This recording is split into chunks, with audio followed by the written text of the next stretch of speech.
अस्सलाम वालेकुम जी। मैं हूं मोहम्मद अफसल बाजवा। आप चैनल जो है वो देख रहे हैं अफसल बाजवा मोटिवेशनल स्पीकर का। दुआ क्या होती है? दुआ हर मज़हब का इंसान दुआ मांगता है। जो भी अल्लाह को मानता है, खुदा को मानता है, भगवान को मानता है, इवन जो किसी को भी नहीं मानते, मुसीबत के वक्त वो भी पुकारते हैं कि कोई भी सुनने वाला जो है वो हमारी पुकार सुने। असल में इसका साइंसी और नफ्सियाती तौर पे असर ये होता है कि इंसान जब एक नामुमकिन चीज़ उसको मुश्किल लग रही हो, नामुमकिन लग रही हो, जब वो दुआ मांग लेता है तो उसके जहन में एक उम्मीद की रोशनी, एक उम्मीद की चमक आ जाती है। उसको एक होप नज़र आती है।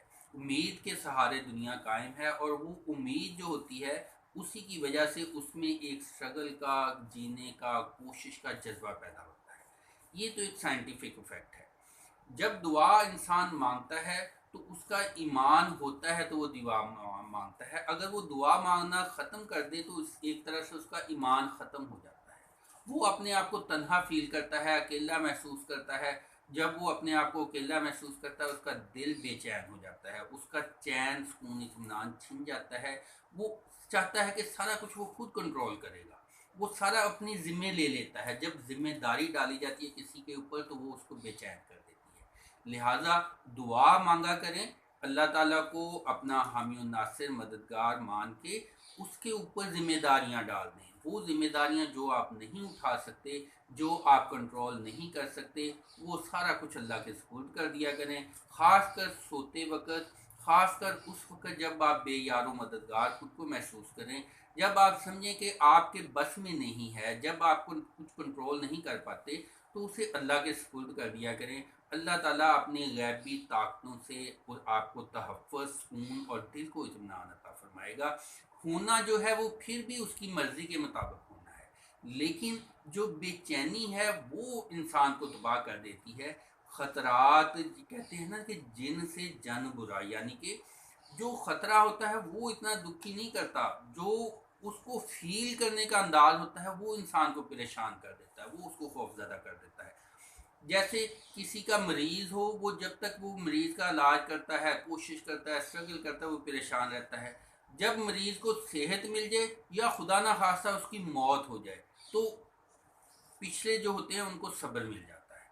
लिहाजा आप अपने गम, फिक्रें, टेंशनें, अपने जो वो चीज़ें जिनको आप कंट्रोल नहीं कर पाते उसको अल्लाह के सुपुर्द करके शाम को गहरी नींद सोया करें।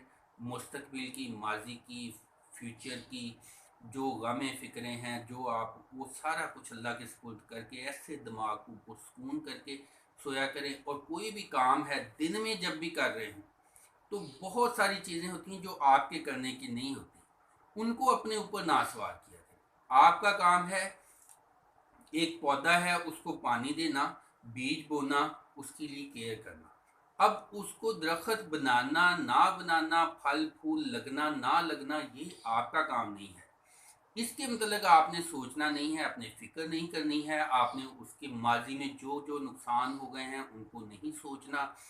सिर्फ अपने आज पे, इस वक्त पे फोकस करना है, तो इंशाल्लाह आप कामयाबियों की तरफ जाएंगे। आपका तवज्जो, जो फोकस जो है, ईमान जो है वो महफूज रहेगा। दिन आपके, आपका जो आज का दिन है वो बेहतरीन हो जाए तो आपकी पूरी ज़िंदगी बेहतरीन बन जाएगी। दुआओं में याद रखिएगा जी। अल्लाह ताला आपको, हमको, सबको दुनिया और आखिरत में कामयाबी और खुशी अता फरमाए, और यकीनन खुश रहना ही सबसे बड़ी कामयाबी है।